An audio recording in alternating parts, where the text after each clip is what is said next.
Chapter 13, Unfortunate Conclusions. With his mouth shut tight and his feet moving as fast as his thoughts could make them, Milo ran all the way back to the car. There was a great excitement when he arrived, as Tock raced happily down the road to greet him.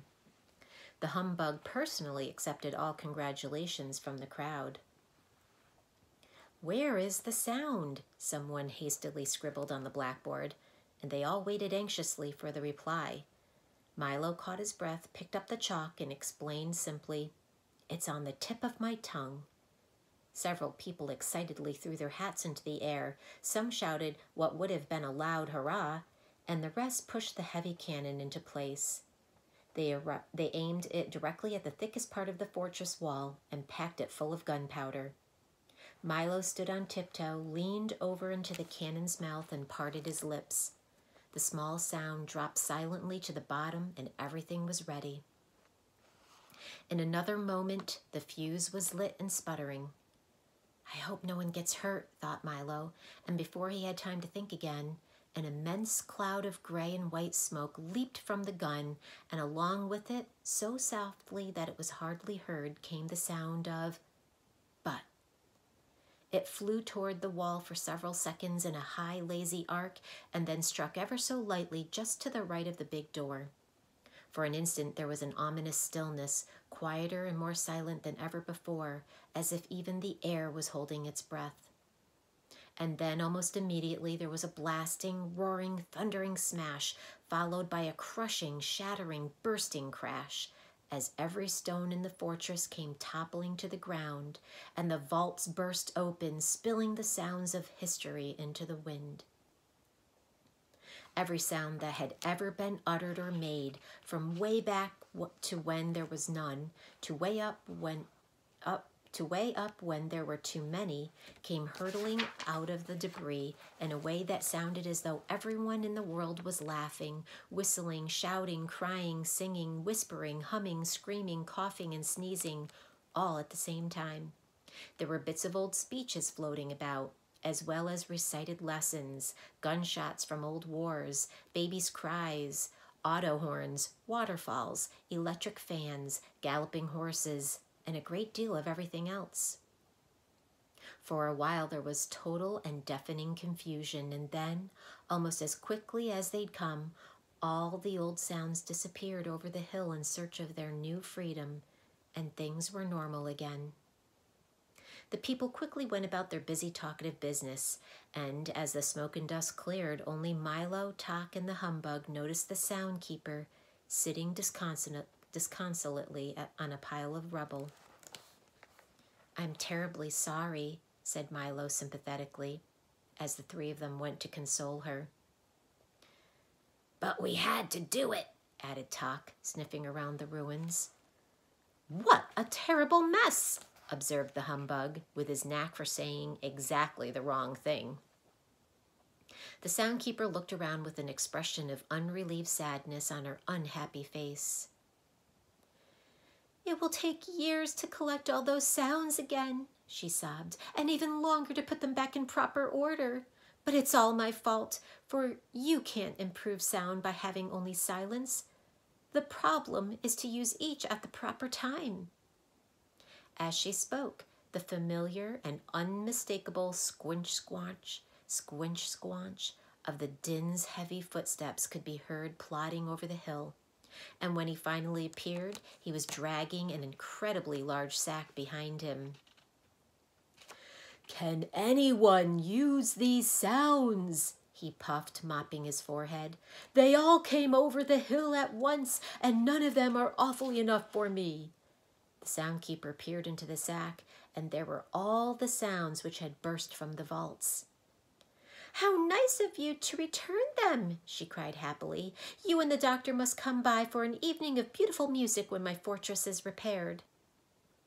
The thought of it so horrified the din that he excused himself immediately and dashed off down the road in a great panic. "I hope I haven't offended him," she said with some concern. "He only likes unpleasant sounds," volunteered Tock.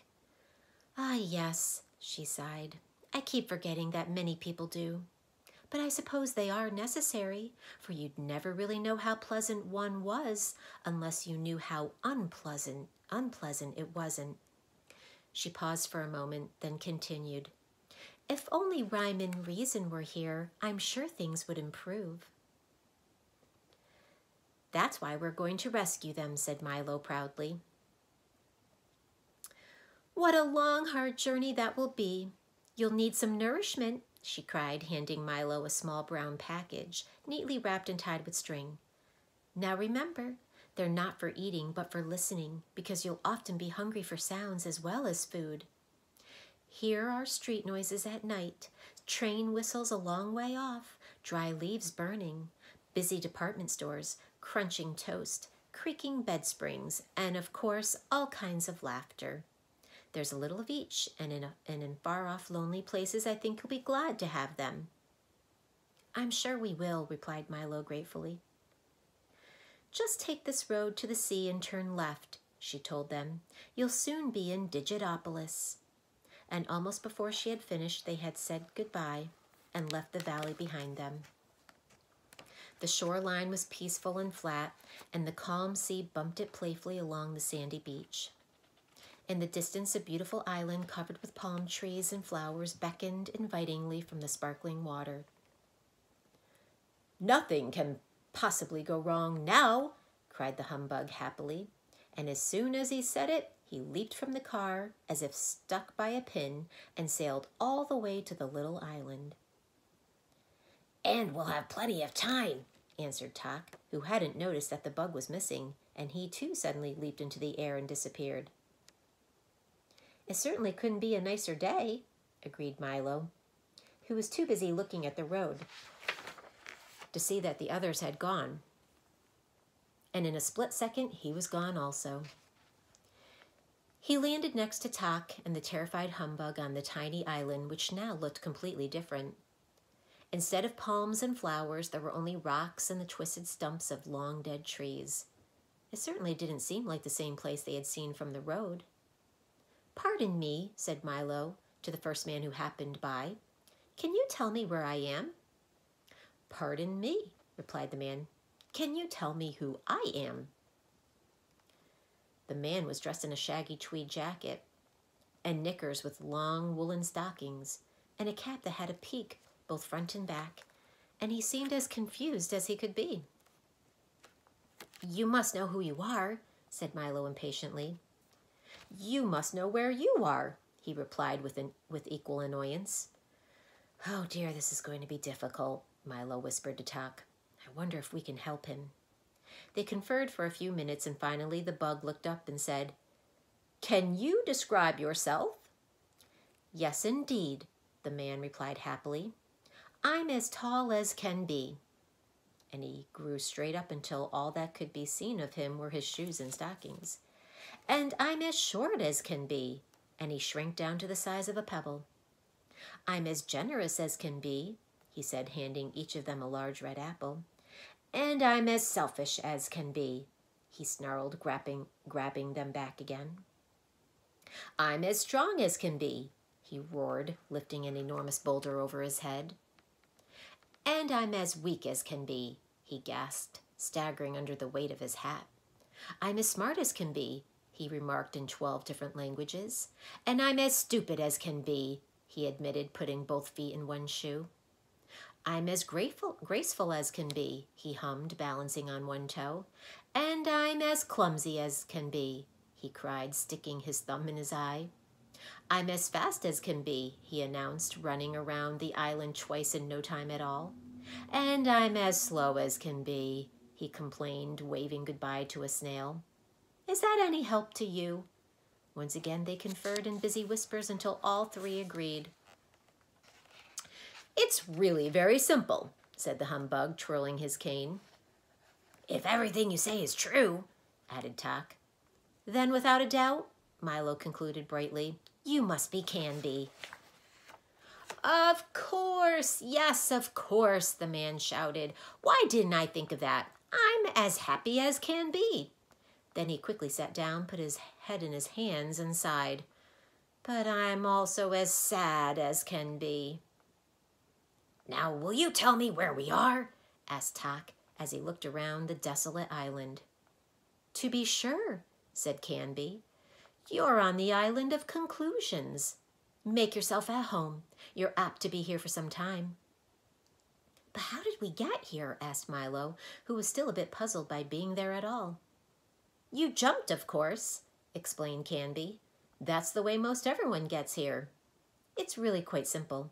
Every time you decide something without having a good reason, you jump to conclusions, whether you like it or not. It's such an easy trip to make that I've been here hundreds of times. But this is such an unpleasant-looking place, Milo remarked. Yes, that's true, admitted Canby. It does look much better from a distance. As he spoke, at least 8 or 9 more people sailed onto the island from every direction possible. Well, I'm going to jump right back, announced the humbug, who took 2 or 3 practice bends, leaped as far as he could, and landed in a heap 2 feet away. That won't do at all, scolded Canby, helping him to his feet. You can never jump away from conclusions. Getting back is not so easy. That's why we're so terribly crowded here. That was certainly the truth, for all along the bleak shore and clustered on the rocks for as far as anyone could see were enormous crowds of people, all sadly looking out to sea. Isn't there even a boat? Asked Milo, anxious to get on with his trip. Oh, no, replied Canby, shaking his head. The only way back is to swim, and that's a very long and a very hard way. I don't like to get wet, moaned the unhappy bug, and he shuddered at the thought. Neither do they, said Canby sadly. That's what keeps them here. But I wouldn't worry too much about it, for you can swim all day in the sea of knowledge and still come out completely dry. Most people do. But you must excuse me now. I have to greet the new arrivals. As you know, I'm as friendly as can be. Over the humbug's strenuous objections, Milo and Tock decided to swim, and protesting loudly, the bug was dragged along with them toward the sea. Canby hurried off to answer more questions, and the last thing he heard to say was, "Pardon me, can you tell me who I am?" They swam and swam and swam for what seemed like hours, and only Tock's firm encouragement kept Milo struggling through the icy water. At last they reached the shore, thoroughly exhausted, and, except for the bug, completely soaked. That wasn't bad at all, the humbug said, straightening his tie and brushing himself off. I must visit there again. I'm sure you will, gasped Milo, but from now on I'm going to have a very good reason before I make up my mind about anything. You can lose too much time jumping to conclusions. The car was just where they'd left it, and in a moment they were on their way again as the road turned away from the sea and began its long climb into the mountains. The warm sun and billowy breezes dried them as they went. I hope we reach Digitopolis soon, said Milo, thinking of the breakfast they hadn't eaten. I wonder how far it is.